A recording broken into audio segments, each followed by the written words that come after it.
tous, bienvenue dans Bismart, l'émission. Aujourd'hui, je vous propose de nous intéresser au marché de la seconde main, mais pas dans n'importe quel domaine, dans le domaine du luxe, puisque le luxe n'échappe pas non plus à cette tendance. On sera avec la cofondatrice de Collector Square dans un instant. On s'intéressera à la folie du CBD. Est-ce que c'est l'occasion pour la France de devenir leader mondial du chanvre? Je poserai la question aux responsables de la Fédération des industriels pour la valorisation des extraits de chanvre. On sera ensuite avec l'auteur d'un livre consacré à TikTok et aux marques sur TikTok. Comment est-ce que les marques peuvent s'emparer de ce réseau social pour aller conquérir de nouvelles cibles? On verra ça dans un petit instant. Et puis on terminera cette émission du jour avec un industriel formidable. C'est le PDG de Lectra. On parlera Industrie 4.0. C'est Bismart, l'émission, c'est parti.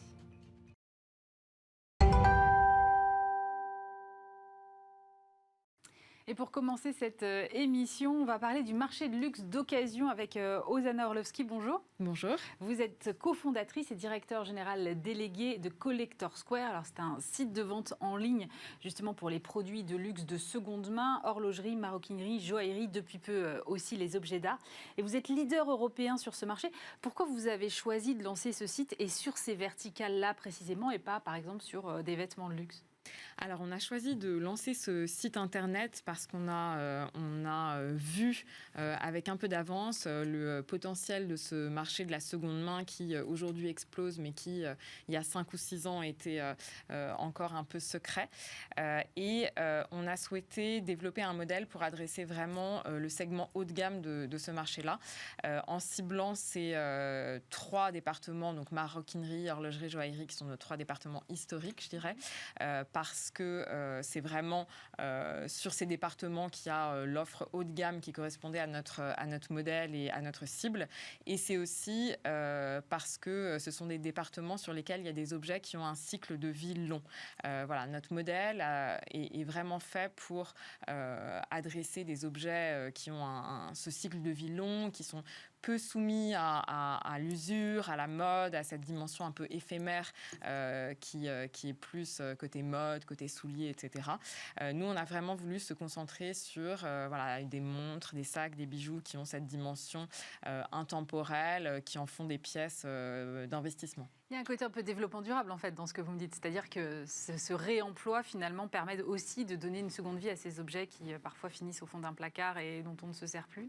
Exactement, il y a une dimension très responsable dans ce marché de la seconde main et en particulier sur des pièces qui ont ce cycle de vie long parce que en effet on optimise en quelque sorte son placard, ce qu'on a et en revendant ce dont on ne se sert plus, ce qu'on n'aime plus, etc. pour acheter souvent autre chose qu'on va utiliser.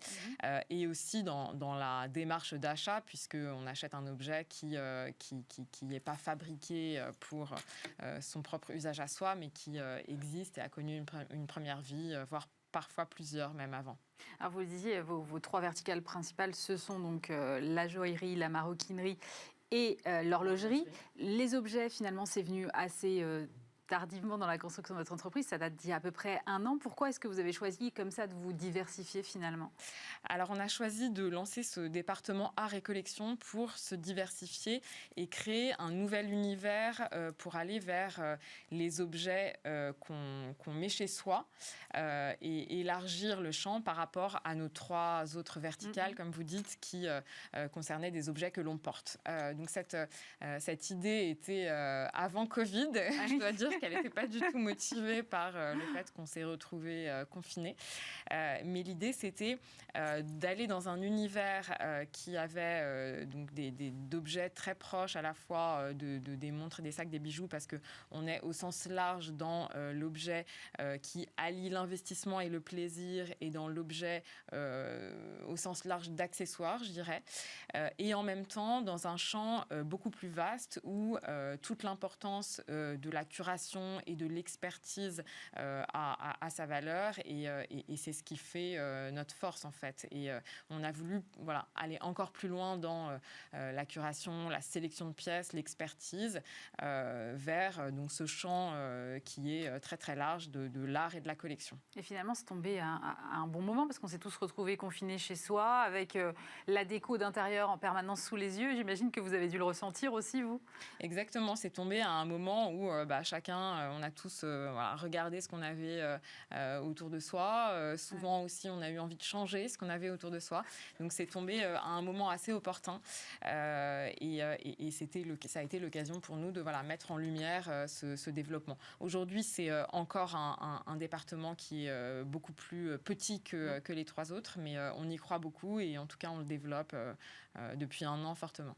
Alors, on a beaucoup parlé évidemment du boom du marché d'occasion ou de seconde main, appelez-le comme vous voulez, mais et aujourd'hui pour le luxe aussi, c'est devenu incontournable selon vous ?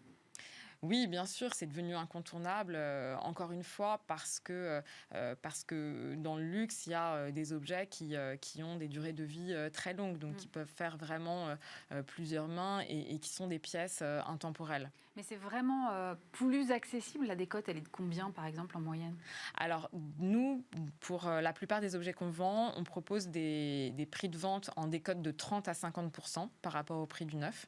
Après, la décote est variable, évidemment, en fonction de la rareté, du niveau de rareté des pièces. Et dans notre catalogue, c'est vrai qu'on a une grande partie des pièces qui sont des pièces iconiques des grandes maisons, que souvent on connaît, qu'on a déjà vu plusieurs fois, etc. Mais on a aussi des pièces qui sont des pièces plus rares, qui sont des pièces rares par leur époque, parfois très vintage, très anciennes, des pièces rares parce que édition limitée, des pièces rares parce que collector ou autre. Et là, la décote a un petit peu moins de sens puisque le prix est fixé aussi en fonction de cette rareté. Et justement, vous parlez d'objets qui peuvent être assez anciens. Vous intervenez sur de la restauration, par exemple, aussi, ou pas du tout ? Ça peut nous arriver. On intervient globalement peu sur la restauration. On ouvre évidemment les montres pour contrôle, etc. On les révise et on les répare. Ça, c'est sur l'horlogerie. Après, sur les autres départements, on intervient à minima, je dirais, pour remettre en état une pièce, parfois polir, etc. Mais de manière générale, c'est surtout à l'étape de sélection de la pièce qu'on va vraiment sélectionner des pièces en très bon état. Justement, comment vous sourcez et puis ensuite, comment vous sélectionnez ? Parce qu'il y a toute la question de l'authenticité derrière. Alors, je sais que vous êtes associé avec Nicolas Orlovski, qui est le fondateur d'Arcurial. Donc, j'imagine que c'est quand même un avantage. Mais comment vous fonctionnez ? Alors, toutes les pièces qu'on propose à la vente sur notre site ont été sourcées par nos équipes, expertisées par nos équipes et aussi photographiées, décrites, etc. et mises en ligne par nos équipes.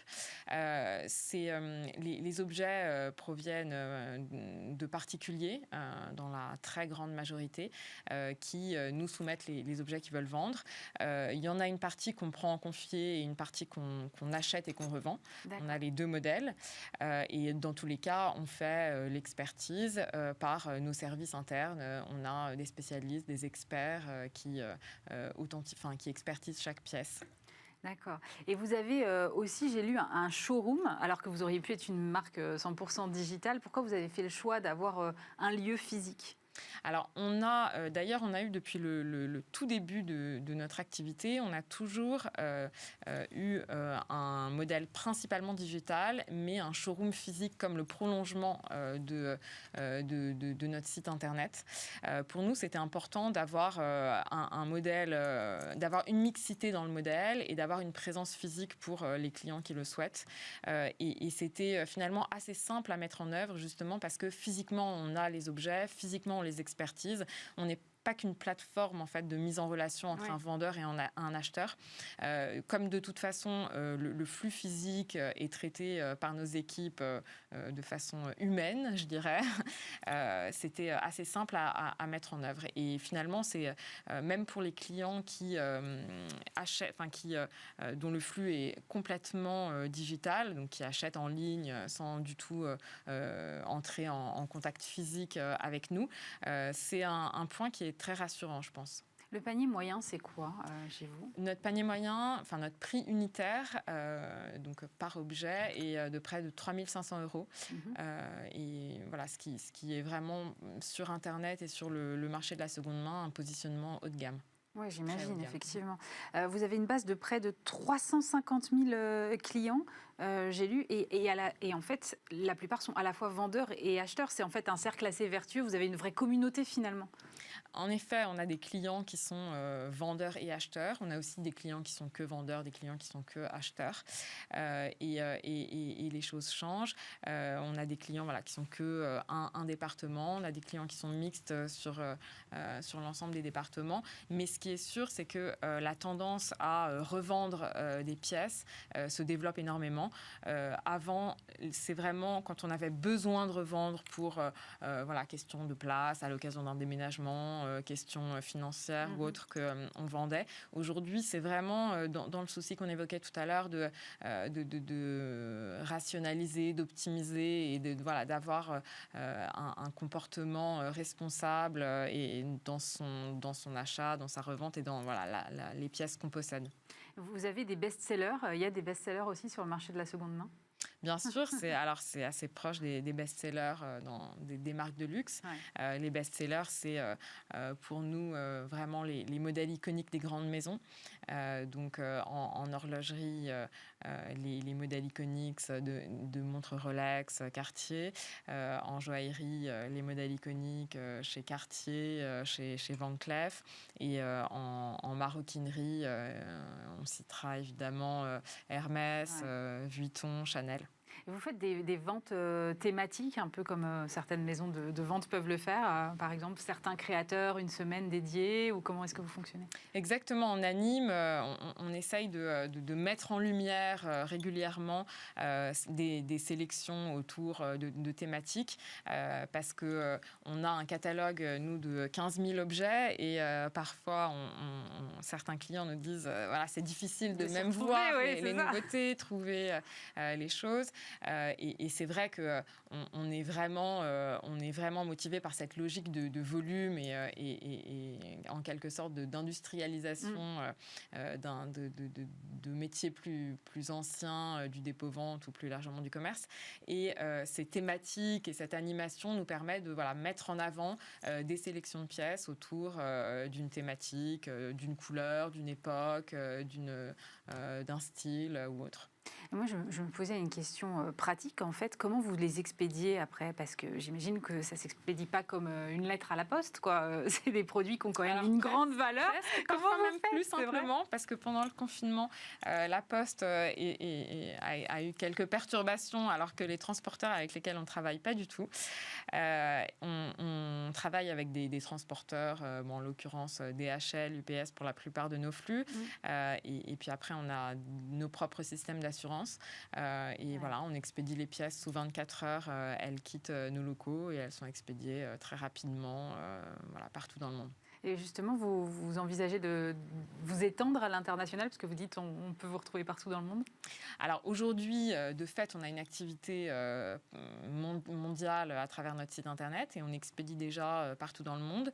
On a une présence physique aujourd'hui concentrée sur la France, sur notre siège qui est à Paris. Et on envisage en effet, en tout cas, l'international est clairement un axe de développement dans les années à venir pour nous. On avait même des projets qui étaient très proches de la concrétisation avant le Covid et qu'on a mis un petit peu entre parenthèses en attendant de retrouver une liberté de flux plus grande. On va dans les prochains mois clairement les reprendre. Merci beaucoup, en tout cas, d'avoir été avec nous, Ozana Orlovski. Merci. Je rappelle que vous êtes cofondatrice et directeur général délégué de Collector Square.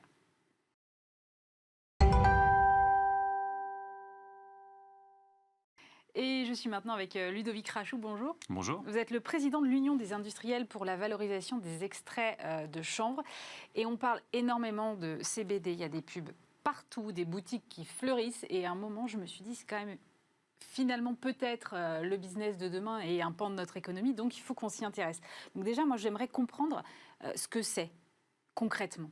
Alors, donc, le fameux CBD, cannabidiol, c'est une molécule qui est naturellement présente dans la plante de chanvre et qui va avoir, on lui prête en tout cas des vertus apaisantes et relaxantes, et on peut la retrouver dans beaucoup de choses, évidemment dans le produit lui-même, dans la fleur, dans les produits finis, notamment les huiles qui sont largement commercialisées, ou encore dans l'alimentation, voire même les cosmétiques.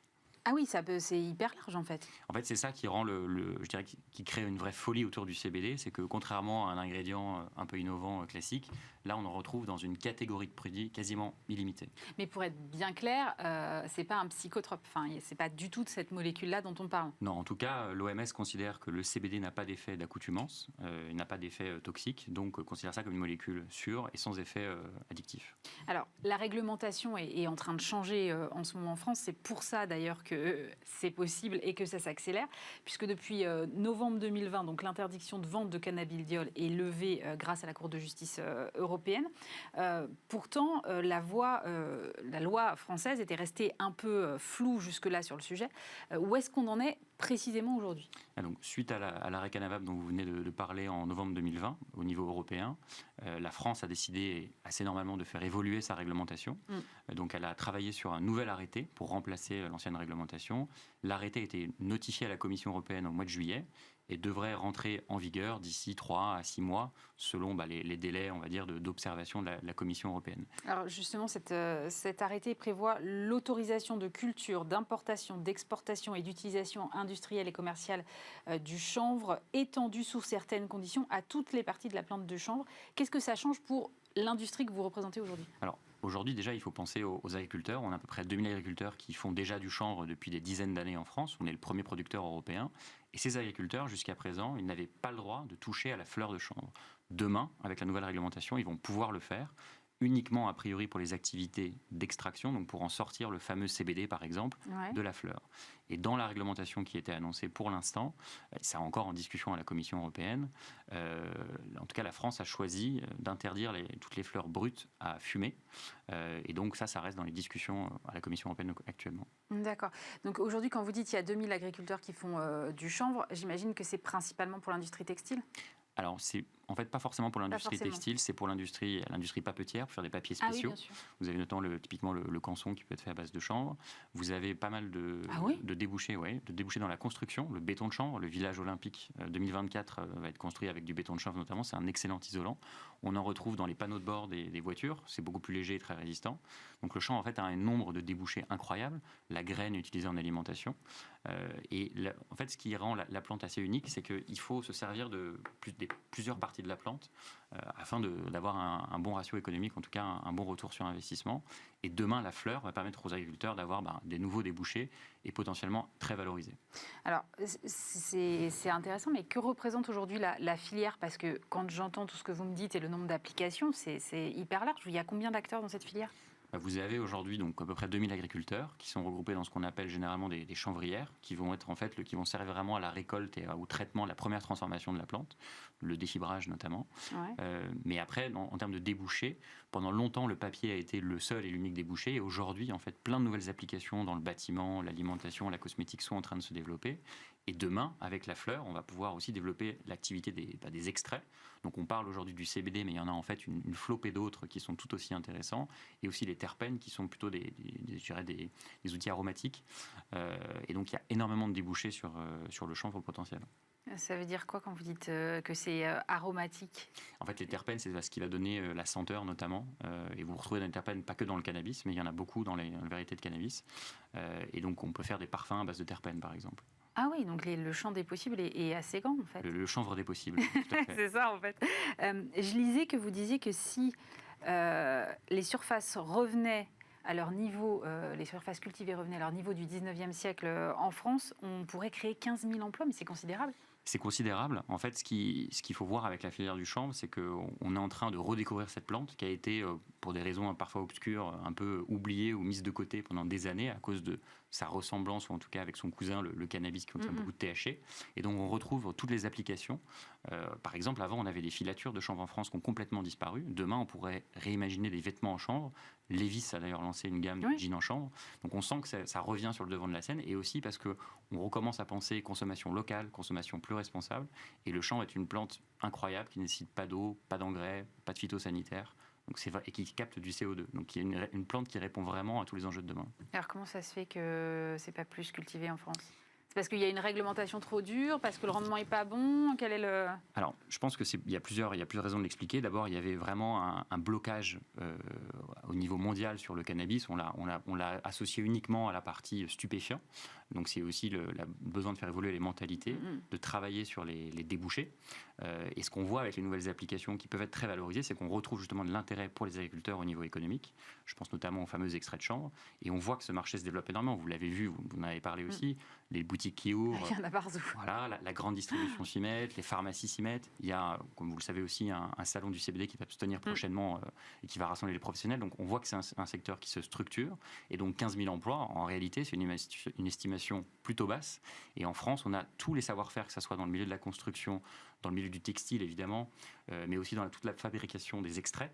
On a toute la filière des plantes à parfum implantées autour de Grasse qui peut se saisir demain de l'opportunité du CBD. Donc on a tous les savoir-faire et surtout, on a les acteurs pour les porter. Je pense aux géants de la cosmétique français qui sont dans le monde entier, aux géants des compléments alimentaires. On a vraiment tous les savoir-faire en France pour devenir demain le leader mondial du chanvre.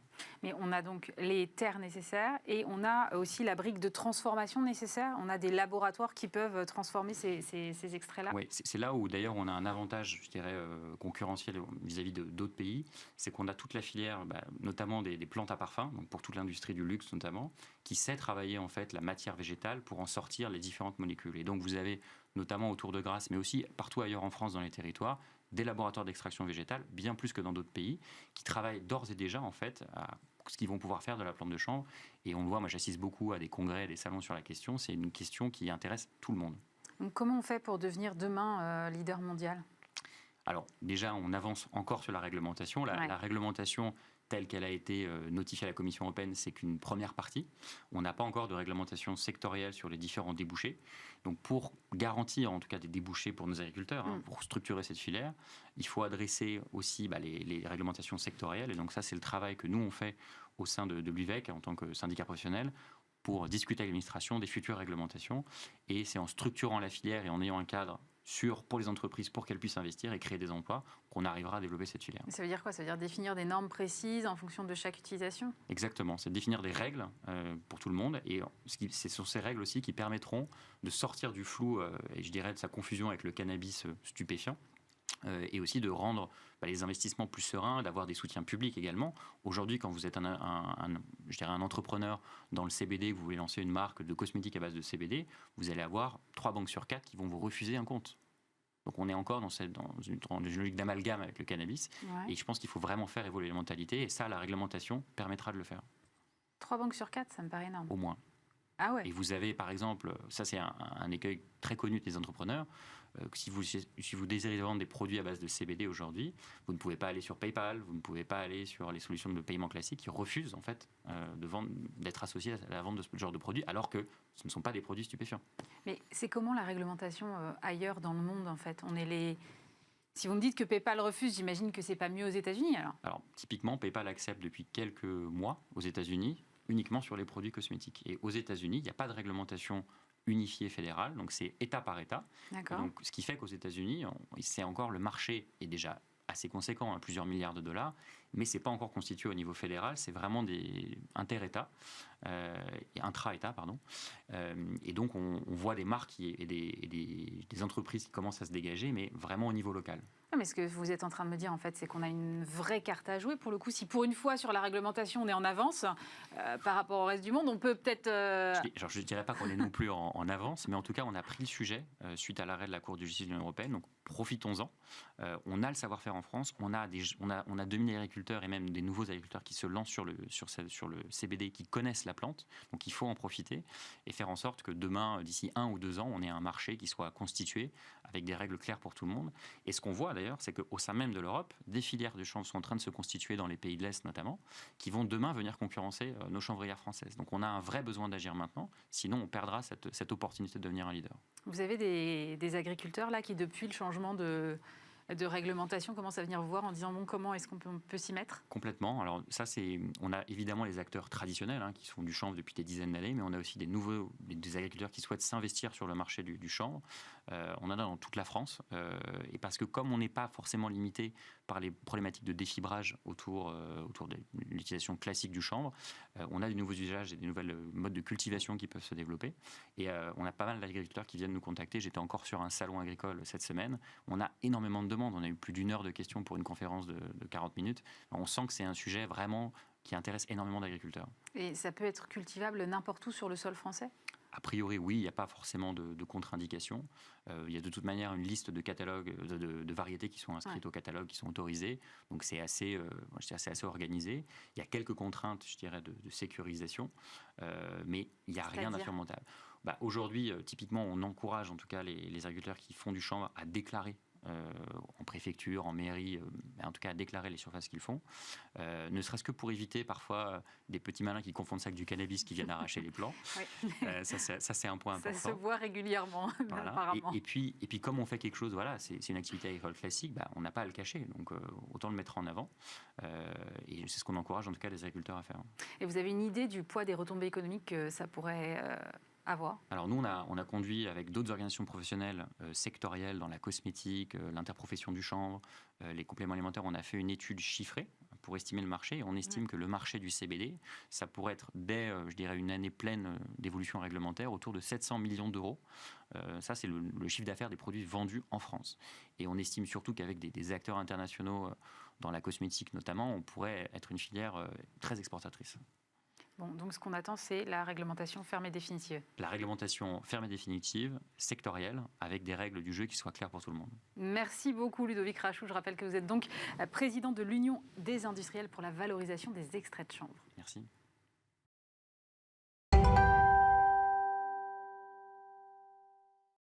Et maintenant, on va parler de marketing de publicité, mais sur TikTok avec Amélie Ebongwe. Bonjour. Bonjour. Vous êtes auteur de Génération TikTok, un nouvel Eldorado pour les marques qui sort le 13 octobre prochain. Alors, TikTok, c'est 800 millions d'utilisateurs actifs par mois dans le monde, principalement des très jeunes. Quelle audience est-ce que ce réseau social a aujourd'hui en France ? Alors aujourd'hui, c'est un réseau social qui explose de part et d'autre. Au-delà de la France. En France, aujourd'hui, on compte près de 11 millions d'utilisateurs actifs qui passent en moyenne 40 minutes par jour sur l'application. Donc ça en fait une application populaire de par l'usage que les audiences peuvent avoir dessus. Mais 40 minutes, c'est très long pour un réseau social. J'imagine que sur les autres, on ne passe pas autant de temps, non ? On passe du temps, peut-être un peu moins, c'est vrai, quand on regarde des plateformes comme Twitter ou encore LinkedIn. C'est vrai qu'aujourd'hui, TikTok a vraiment dépassé l'usage et le temps passé par rapport à ses concurrents qui sont présents depuis plusieurs années maintenant. Mais c'est une cible très très jeune et c'est bien pour ça, j'imagine, que les marques s'y intéressent. C'est une cible qu'elles ont du mal à aller chercher aujourd'hui. C'est une cible qui est très affûtée, en fait, qui aime le contenu authentique, qui aime le contenu frais et qui est surtout fraîche de nouveautés. Donc c'est vraiment une application où aujourd'hui la création et la créativité a sa place plus que jamais. Alors vous dites c'est un nouvel Eldorado pour les marques. Ça veut dire que vous considérez que c'est incontournable aujourd'hui pour les marques d'aller sur ce réseau social-là ? Ah oui, aujourd'hui on ne peut pas faire l'impasse sur TikTok. C'est vraiment une application qui a dépassé le stade de la simple plateforme sociale, puisqu'aujourd'hui c'est vraiment devenu un phénomène de société. On voit bien que les politiques s'y attellent et sont présents sur le réseau social pour créer du contenu quasiment tous les jours. Pour ne citer quelques exemples, on a le président Emmanuel Macron qui a ouvert son compte TikTok il y a 1 an maintenant, mais on voit aussi d'autres personnalités publiques qui sont présentes sur le réseau social. Mais du point de vue d'une marque, l'audience reste quand même assez faible par rapport à d'autres réseaux comme par exemple Twitter. Il y a très peu d'annonceurs pour l'instant qui sont sur TikTok. Alors, il y a quelques annonceurs qui ont quand même pris le pas et se sont donné les chances de créer du contenu sur TikTok. Maintenant, c'est pas généralisé à tous les secteurs. En revanche, on retrouve certaines marques qui ont déjà créé et établi une ligne éditoriale sur TikTok pour pouvoir développer du contenu et toucher une audience plus jeune, certes. Donc, ça veut dire qu'il faut, pour être sur TikTok, avoir des affinités avec cette cible. Ça ne peut pas être une marque qui s'adresse à des quadras, quinquas. Il faut que ce soit une marque qui vraiment s'adresse à des jeunes. C'est une marque qui a un message qui s'adresse prioritairement à une audience très très jeune, oui, en effet. Comment on fait ses débuts sur TikTok quand on est une marque ? Comment on fait ses débuts sur TikTok ? On crée du contenu tout en testant les fonctionnalités qui sont disponibles sur le réseau social. On a accès à un catalogue de filtres, on a plusieurs fonctionnalités qui nous permettent d'éditer notre contenu nous-mêmes sur le réseau social. Et en fait, on a la chance d'avoir une plateforme où tout est inclus directement sur l'application sans avoir à aller télécharger des applications tierces pour venir créer du contenu sur TikTok. Est-ce qu'il faut obligatoirement passer par un influenceur ? Alors non, c'est pas la clé de succès pour avoir un impact sur TikTok et même au-delà. En revanche, c'est vrai que les influenceurs ont vraiment pris le contrôle de l'application et nourrissent au quotidien cette plateforme qui connaît un franc succès à l'échelle du monde. Oui. Donc on est plus efficace avec un influenceur quand même. On est quand même beaucoup plus efficace avec un influenceur et c'est le cas de beaucoup de marques qui ont vu les effets et les retombées derrière après avoir initié une campagne sur TikTok. Mais ça veut dire que ça nécessite quand même des investissements, parce qu'il y a les chiffres là, de rémunération des influenceurs qui, moi, m'ont fait halluciner. Moins de 5000 followers, on perçoit en moyenne 153 € par vidéo. Bon, admettons. Mais alors, dès qu'on a 1 million de followers, déjà, je ne sais même pas comment c'est possible, on a 2250 € perçus. Et si on a plus de 5 millions d'abonnés, 3700 € par vidéo. Bon, après, tout est variable, encore une fois, en fonction de la taille de l'influenceur et puis des critères à poser avec la marque sur le contrat qui est mis en place. Mais c'est vrai qu'aujourd'hui, les influenceurs ont vraiment une bonne partie du gâteau pour définir et proposer des choses avec les marques et même les institutions publiques. Qu'est-ce qui justifie de tels tarifs selon vous ? Qu'est-ce qui justifie de tels tarifs ? Aujourd'hui, c'est l'authenticité et le message que va proposer l'influenceur. On a aussi accès à la qualité du contenu que celui-ci va délivrer et finalement l'audience et le rayonnement de l'influenceur à l'échelle du monde pour avoir un impact considérable et bien évidemment générer des ventes pour la marque ou le service. C'est quoi le temps moyen d'une vidéo sur TikTok ? Alors aujourd'hui, on a un temps qui est passé de 15 secondes à 1 minute. Et puis récemment, TikTok a décidé d'allonger le temps de ces vidéos à 3 minutes. Ah oui, donc ça veut dire que quand même, du côté de TikTok, ils ont un peu switché, ils ont un peu compris que si on laissait plus de temps, on pouvait délivrer peut-être plus de messages. Bien sûr, et puis surtout, il y a une concurrence qui est très forte aujourd'hui avec des acteurs comme YouTube ou encore Instagram. C'est vrai que la durée du contenu a son importance dans la création et surtout le propos et l'authenticité du message qu'on va délivrer derrière. Aujourd'hui, est-ce que ce réseau social a du sens dans une stratégie publicitaire pour une marque ? Ah oui, on voit que certaines marques, notamment comme Clarins ou encore des marques comme Merci Andy, qui ont très vite compris les usages et comment la plateforme fonctionnait pour pouvoir créer du contenu de façon totalement organique. Et puis on voit aussi certains médias qui décident de se lancer sur TikTok pour délivrer un message qu'on n'aurait probablement pas vu passer sur d'autres plateformes. Je prends l'exemple de We Are Patient, qui est un média à destination des soignants, du personnel soignant, et qui délivre en fait des conseils pour bien se sentir au quotidien et des gestes habiles et capables de faire de manière autonome. C'est intéressant parce que ça veut dire que de plus en plus aujourd'hui, les marques, elles deviennent productrices de contenu et elles deviennent quelque part, je schématise un petit peu, mais elles deviennent des médias en fait. C'est exactement ça. On assiste vraiment à l'explosion de ces marques médias qui finalement délivrent un propos qui soit divertissant, informationnel pour des audiences et des publics sur les différentes plateformes sociales. Mais du coup, c'est vrai que si tout le monde fait ça, et c'est le cas de plus en plus, comment on se démarque ? Parce que quand on a un afflux massif de contenu, il faut attirer l'attention. Et comment est-ce qu'on attire l'attention dans un temps de cerveau qui reste hyper disponible, qui reste un peu faible ? Oui, en effet, le temps de cerveau disponible. C'est vrai qu'aujourd'hui, la force, en tout cas, de ces marques-là, c'est qu'elles arrivent à délivrer un propos original et cohérent sans se défaire de leur valeur initiale. Et puis, c'est vrai que c'est important de garder l'authenticité du message pour avoir une audience qui est finalement sincère et susceptible de recevoir notre contenu. Il y a des erreurs à ne pas faire ? Des erreurs à ne pas faire, ce serait d'avoir une très mauvaise qualité d'image, puisque finalement, ça ne va pas inciter les audiences à engager et interagir avec notre contenu. Donc la première chose à considérer, c'est vraiment la qualité d'image qu'on peut avoir sur son smartphone ou autre type de caméra, et la luminosité, bien évidemment, qui sont des critères très importants. Alors, il y a Kantar qui a publié son Média Réaction 2021. C'est un classement mondial de l'adéquity des canaux et des marques médias. Et parmi les marques digitales, effectivement, il y a TikTok qui est en tête du classement. C'est la première plateforme digitale sur le marché américain. Elle se classe première ou deuxième mondiale dans 9 des 22 pays où elle a été mesurée.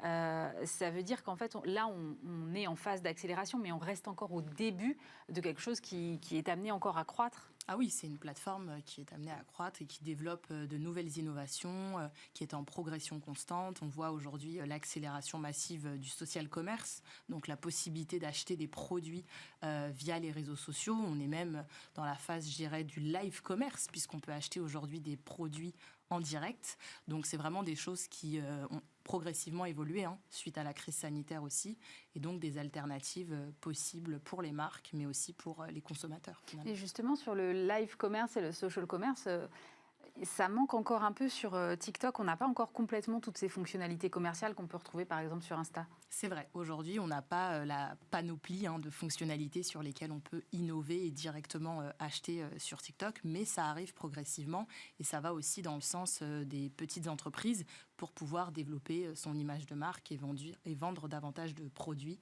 à sa communauté sur la plateforme sociale. Alors, c'est une cible, on l'a dit, qui est très très jeune. On parle de quel âge exactement ? On parle d'une cible âgée entre 10 et 24 ans, voire 16 et 25 ans pour certains types de marques. Et puis, on se rend compte que finalement, c'est une cible qui consomme énormément sur mobile et davantage sur ce type de contenu, qui plus est vidéo, puisqu'on a la possibilité de voir le contenu et le produit dans toutes ses formes. Donc, c'est assez intéressant pour ce type de public-là. Mais c'est vrai qu'évidemment, on comprend bien que c'est important pour les marques d'aller les chercher. Et en même temps, ce n'est pas forcément elles, en tout cas pour les 10-16 ou 10-18 ans, qui ont directement la carte bleue pour aller ensuite acheter. Donc, quoique. mais donc pourquoi c'est important d'aller les chercher au berceau ? C'est pour la communauté future ? C'est pour influencer les parents ?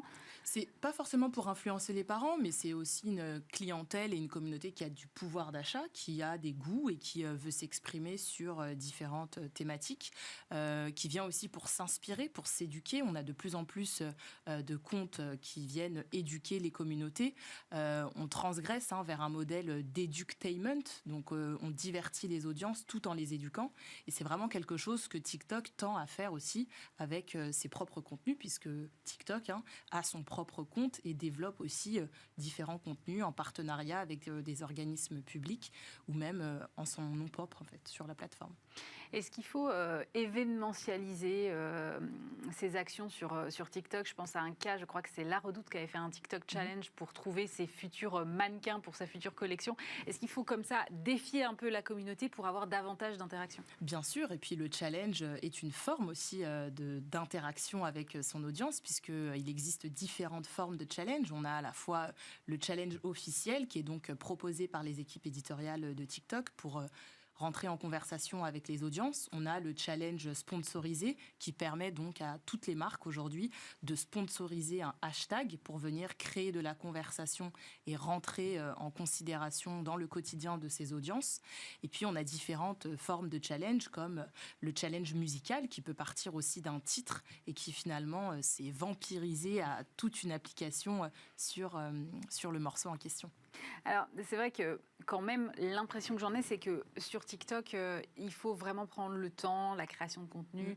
Ça reste quelque chose de chronophage. Donc, il faut faire attention, j'imagine, de ne pas produire un truc, comme vous disiez, qui soit de mauvaise qualité. Comment on fait quand on est une marque pour consacrer le juste temps à TikTok ? Alors finalement, il faut se rendre compte des ressources dont on dispose pour pouvoir créer du contenu efficacement sur TikTok. C'est vrai qu'il y a des marques aujourd'hui qui considèrent de plus en plus le fait d'avoir un community manager qui est dédié à TikTok, donc qui va créer le contenu, le diffuser et interagir avec l'audience présente spécifiquement sur ce réseau. Donc c'est vrai que c'est quelque chose qu'il faut considérer très rapidement, et puis ça demande aussi un temps, comme vous l'avez expliqué, qui permet à la marque aussi d'être présente au quotidien pour entretenir sa communauté sur le réseau social. Parce qu'il y a des codes spécifiques, on ne communique pas sur TikTok comme on communique sur Insta ou sur Twitter. C'est que ça, on n'a pas du tout les mêmes fonctionnalités. Alors, comment vous pensez que ce réseau social va évoluer dans les prochaines années ? Alors, dans les prochains mois... Déjà Dans les prochains mois, je pense... fortement que la plateforme va considérer l'éducation et la bienveillance sur son réseau, puisque c'est aussi l'un des aspects de la plateforme, c'est qu'on a accès à tout un catalogue de contenus et on vient vraiment apprendre des choses, s'éduquer et être informé comme on n'est pas informé de la même manière ailleurs. Donc je pense mais que c'est marrant que vous disiez ça. Moi, je vois TikTok et je vois des vidéos de danse. Je ne pense pas du tout à un contenu éducatif. Et bien, pourtant, il y a de nombreux contenus éducatifs sur TikTok où on peut vraiment apprendre plein de choses dans le domaine de la santé, dans le domaine de la politique, dans le domaine des médias. Et c'est quelque chose que la plateforme veut vraiment continuer à développer, notamment avec les différentes équipes éditoriales. Et puis, on va avoir de nombreuses fonctionnalités à destination des créateurs, donc les créateurs de contenu, pour rentrer en conversation davantage avec eux sur ce qu'on appelle la créateur économie, donc l'industrie des créateurs de contenu, où aujourd'hui, on voit tous les acteurs leur proposer de multiples fonctionnalités pour les conserver finalement sur leur plateforme. C'est marrant, vous dites à chaque fois il faut rentrer en conversation. Est-ce qu'aujourd'hui vous considérez que finalement TikTok n'est pas encore complètement dans l'ère commerciale, comme on disait, il manque encore pas mal de fonctionnalités, et que ça devient plutôt un canal à la fois de notoriété et, comme vous disiez, de lien direct avec le consommateur ou le futur consommateur? Exactement, puisque la fonctionnalité aussi qui domine pas mal sur les différents formats, c'est qu'on a la possibilité de répondre aux questions de sa communauté et donc de répondre par le biais d'une vidéo, ce qui permet finalement d'être dans la conversation avec les audiences. Et c'est vrai que c'est quelque chose qu'on n'avait pas encore exploré sur d'autres plateformes sociales, et finalement c'est quelque chose d'assez intéressant qu'on peut voir sur TikTok notamment. Et d'où la nécessité d'avoir un community manager dédié, sinon c'est impossible. Exactement. Merci beaucoup Amélie Bonguet. Je rappelle votre livre « Génération TikTok, un nouvel Eldorado pour les marques ». Ça sort le 13 octobre. Merci d'avoir été avec nous.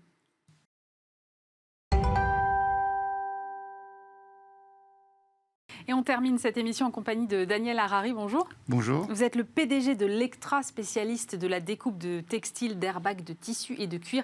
D'abord, expliquez-nous vraiment ce que fait Lectra, parce que ce n'est pas une marque grand public. Donc, que fait Lectra ? Alors, Lectra est une entreprise de technologie présente essentiellement sur 3 marchés, l'automobile, l'ameublement et la mode. Nous habillons les personnes comme nous habillons les intérieurs d'automobiles et les meubles. C'est joliment dit. Voilà. Alors, nos solutions technologiques sont un mélange de matériel, logiciel, données et services, en fait. Et nous sommes une société un peu unique en son genre, puisque nous sommes aujourd'hui une société qui apporte des solutions pour l'industrie 4.0, qui est en fait la nouvelle vision de ce que doit être une industrie dans les années qui viennent. Oui, justement, vous êtes en effet à l'avant-garde de l'industrie 4.0. Comment est-ce que ça se traduit sur une chaîne logistique ou une chaîne de production? Est-ce que vous pouvez nous donner des exemples? Parce que l'industrie 4.0, on en parle beaucoup, mais on a du mal à voir la réalisation concrète. Alors, l'industrie 4.0, ce n'est pas que l'usine, c'est toute une industrie, les centres de développement, les points de vente, les points de commercialisation, qu'ils soient dans les boutiques physiques ou sur Internet, et puis les usines. Et en fait, ça consiste à avoir une connexion logique entre les points de vente, les points de développement et les usines, et avoir des usines intelligentes qui sont capables de recueillir ces données, de les traiter, de prendre des décisions avec des outils qui sont liés à l'intelligence artificielle, bien sûr, à toutes les notions de big data, ce qu'on appelle des données floues sur les consommateurs, sur les produits. Et puis également, c'est l'utilisation du cloud et de l'Internet des objets, c'est-à-dire des machines connectées, qui permet de réaliser cette quête vers l'industrie 4.0. Ça permet par exemple de produire davantage à la demande et d'éviter d'avoir des stocks ? Voilà, le meilleur exemple, c'est celui-là. C'est-à-dire qu'un consommateur, par exemple, va choisir un vêtement en ligne ou dans une boutique. Le vêtement va être conçu pour être adapté à ses mesures, adapté à ses options. Il peut choisir, par exemple, son type de col, son type de bouton, de manche. Et puis, il va y avoir quelque part dans le cloud une plateforme qui va optimiser ses demandes, adapter le vêtement à ses mesures, préparer la production, consulter le planning de production et donner des instructions à une machine intelligente qui va fabriquer à la demande son vêtement. Mais on est vraiment capable de faire ça aujourd'hui ? Absolument, on a une centaine de clients qui le font aujourd'hui. Mais c'est du quasi... de la production en quasi temps réel, en fait. Absolument. En fait, quand un client rentre dans une boutique, on est capable pratiquement de lancer la production 30 secondes après, n'importe où dans le monde. En pratique, on a intérêt à regrouper des commandes et fabriquer et livrer en 8 jours parce que ça permet d'optimiser la matière en mélangeant en fait les commandes, et de cette façon-là, on a des pièces de taille différentes, ce qui permet de minimiser les chutes de tissu. Et le gain matière est à peu près l'équivalent du résultat que fait aujourd'hui un fabricant de vêtements. L'équivalent du résultat ? Pour un sous-traitant, le gain matière qu'on apporte avec ces solutions est l'équivalent de son résultat. Mais c'est hallucinant. C'est formidable. Et donc il faut qu'on y aille tous, en fait. Alors, c'est pas si simple que ça, parce que lorsqu'on prend cet exemple de fabrication à la demande, donc très répandu dans l'ameublement, qui déjà fabriquait des meubles à la demande depuis un certain nombre d'années, c'est plus difficile dans la mode parce que ça suppose de remettre en cause tout le business model, tout le mode de fonctionnement des entreprises, la façon dont on crée, puisqu'il faut créer un vêtement paramétrable qui s'ajuste à la morphologie de chacun. Ça suppose aussi de revoir la chaîne logistique, et aujourd'hui, la plupart des sociétés de mode ont envie d'aller vers ces solutions, mais ne sont pas armés pour le faire parce que c'est une remise en cause en profondeur de toute leur organisation.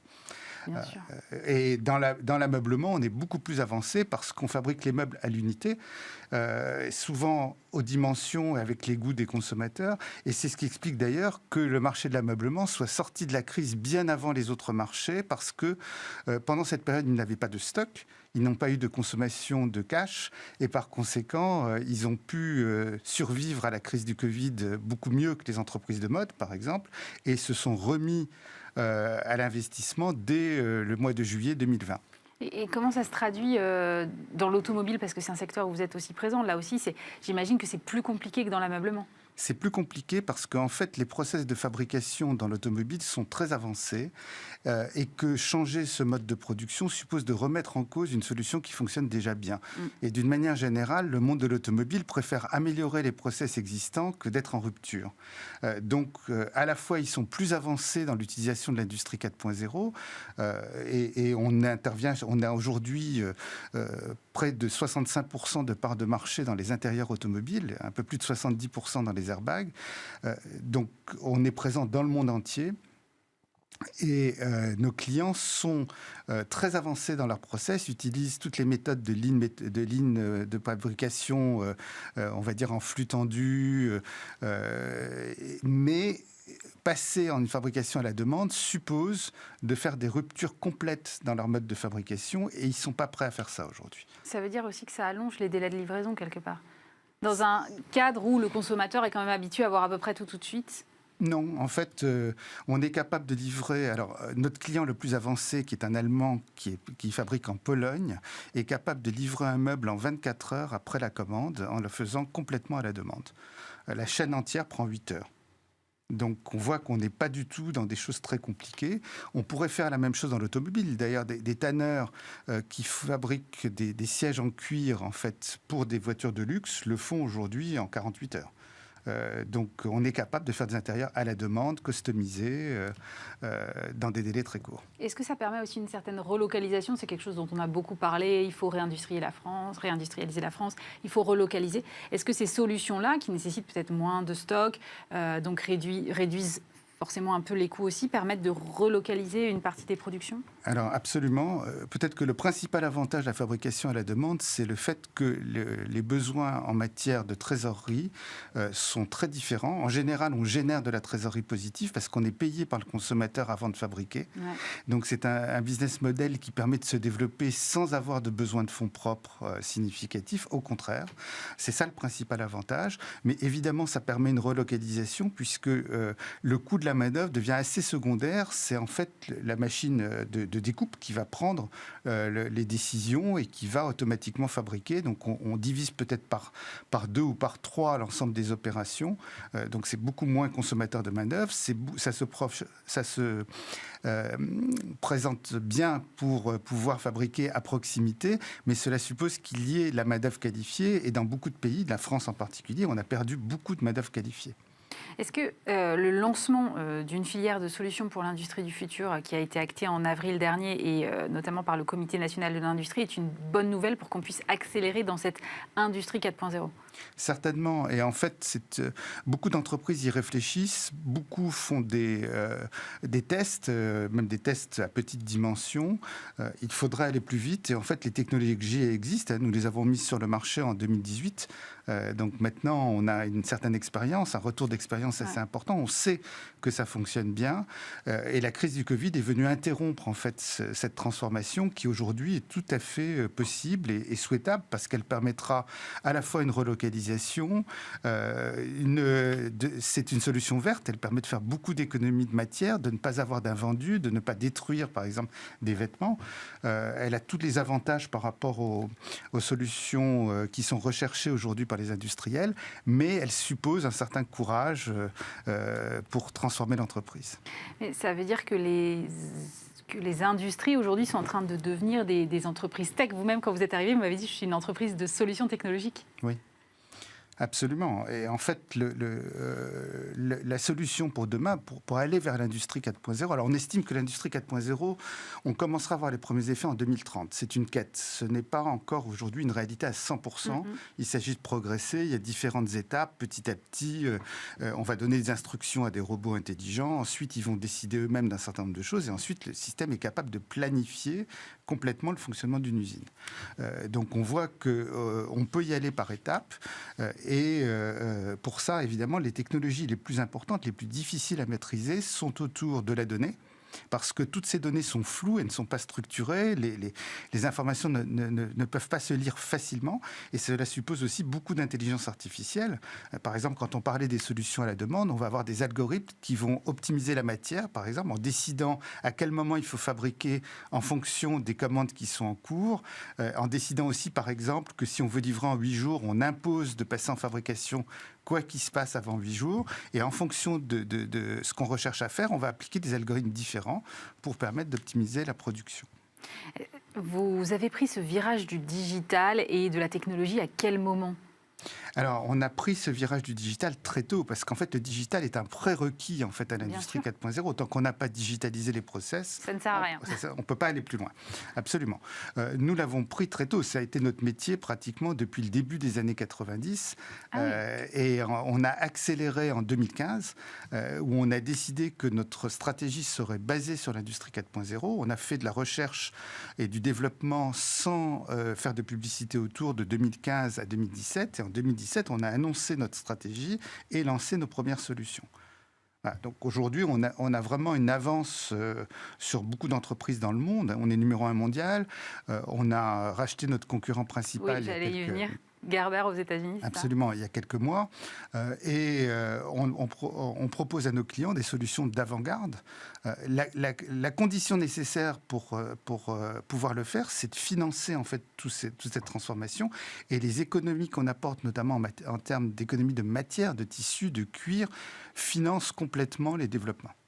Alors justement, vous parlez de ce rachat de votre concurrent principal américain, Gerber, pendant la crise sanitaire, une opération à 300 millions d'euros. Comment vous avez réussi à boucler une opération d'une telle ampleur alors que tout le monde était confiné chez soi? À distance, en visioconférence. J'ai d'abord négocié les grandes lignes de cette acquisition tout seul avec les propriétaires de Gerber. Ensuite, nous avons signé un accord avec Lazare qui nous a accompagnés, avec un cabinet d'avocats, Latham & Watkins, qui nous a accompagnés également. Et nous avons mené, avec l'équipe de direction de Lectra, dans le plus grand secret, en fait, cette opération 100% en visioconférence. Que vous apporte aujourd'hui Gerber en termes de synergie, de business? Alors d'abord, Gerber a une présence très forte aux États-Unis. Nous sommes dans des métiers où les clients sont fidèles, notamment dans tous les métiers liés au logiciel, à la CAO, à la conception assistée par ordinateur. En fait, 99% des clients renouvellent leur confiance chaque année à Gerber ou à Lectra. Et donc, ça nous apporte une présence beaucoup plus forte sur le continent américain, où nous étions présents, mais de façon moins importante qu'aujourd'hui. Cela nous renforce également en Chine, où nous avions une présence significative, mais nous sommes beaucoup plus forts aujourd'hui à deux. Et ça nous apporte une base de clients très fidèles, pour lequel nous allons pouvoir apporter à laquelle nous allons pouvoir apporter des solutions technologiques pour l'industrie 4.0. Et ça nous donne aussi un effet d'échelle, de taille, puisque nous allons représenter à peu près 500 millions d'euros de chiffre d'affaires et nous investissons à peu près 12% de notre chiffre d'affaires en recherche et développement. Donc un programme de recherche et développement où nous ne développerons qu'une seule fois pour les deux marques des solutions de demain. Donc la capacité à fournir beaucoup d'innovations dans les années qui viennent. Alors vous ne vous êtes pas arrêté là, puisque je crois qu'il y a encore quelques semaines seulement, vous avez racheté un groupe roumain innovant dans le secteur de la mode. Pourquoi vous avez cette stratégie comme ça de croissance externe? Vous dites qu'il faut tout prendre sur le marché pour qu'on puisse être les seuls. C'est quoi la stratégie? Alors, nous n'avons pas qu'une stratégie de développement externe, mais en fait, pour être présent dans l'industrie 4.0, il faut pouvoir développer un certain nombre de technologies, de process que nous n'avons pas forcément en interne. Et le rachat de cette société en Roumanie, c'est parce que tient essentiellement à leur technologie. Ils ont développé des technologies pour la CAO qui, pour nous, représentent les technologies de demain et vont s'intégrer parfaitement dans ce process d'industrie 4.0. Donc nous avons, ça faisait 1 an qu'on discutait en fait de ce rapprochement, et cela va rapporter une brique complémentaire à la gamme dont disposent Lectra et Gerber aujourd'hui. Je voudrais qu'on fasse un tout petit point conjoncture, parce que vous êtes un peu au centre de plusieurs industries qui sont très intéressantes et très diverses. Et on a eu hier les chiffres du climat des affaires, et visiblement ça se détériore dans l'industrie, notamment dans la métallurgie, la fabrication de textiles, d'habillement et de cuir. Comment est-ce que vous le percevez de votre côté ? Alors en fait, quand on prend nos 3 marchés, on a 3 dynamiques complètement différentes. Dans l'ameublement, les choses vont très bien mondialement parce qu'avec les confinements, chacun est resté chez soi et a envie de changer ses meubles. Pendant que les hôtels ou les restaurants étaient fermés, finalement, chacun en a profité pour faire des travaux et donc pour meubler ou remeubler en fait les lieux. Donc on s'aperçoit que l'industrie de l'ameublement est une industrie qui est en plein essor aujourd'hui et qui rebondit très très fortement. Je prenais notre premier client chinois. La journée des célibataires, il a vendu pour 400 millions de dollars de meubles en ligne, en une journée. Ah oui. Donc on se rend compte que... On sait que c'est une grosse journée, mais quand même... Oui, c'est quand même très, très, très significatif. Et on se rend compte qu'aujourd'hui, le monde du meuble vit avec des technologies, des méthodes de fabrication très anciennes. Et donc, en fait, fait un grand écart en passant complètement à des technologies nouvelles, mais qui ne remettent pas en cause son business model. Donc, en fait, c'est beaucoup plus simple de faire cette révolution parce qu'elle est purement technologique. Lorsqu'on est dans le monde de la mode, en fait, on est devant la fameuse courbe en K des économistes, c'est-à-dire qu'il y aura des gagnants et des perdants. Et tous ceux qui ne reverront pas en profondeur leur business model, s'il n'est pas adapté, ont moins de chances de survivre. Et il y aura des rachats de marques importantes qui ont de la valeur, bien sûr, où il y aura des dépôts de bilan, et il y aura aussi des grands gagnants. Et il y a 2 critères en fait qui sont importants. Finalement, ceux qui étaient concentrés sur la production à bas coût, en fabriquant par exemple en Chine ou au Vietnam, et en se disant chaque centime compte dans le prix de revient, sont les grands perdants parce qu'en fait ils ont des cycles longs et ils ont dû financer des stocks très importants, et donc leur trésorerie a énormément souffert. Et le gain qu'ils ressortent de ça est très faible. À l'inverse, ceux qui ont des cycles courts, qui sont par exemple dans le fast fashion ou qui fabriquent à proximité, ont survécu aux périodes difficiles en sortant beaucoup plus fort.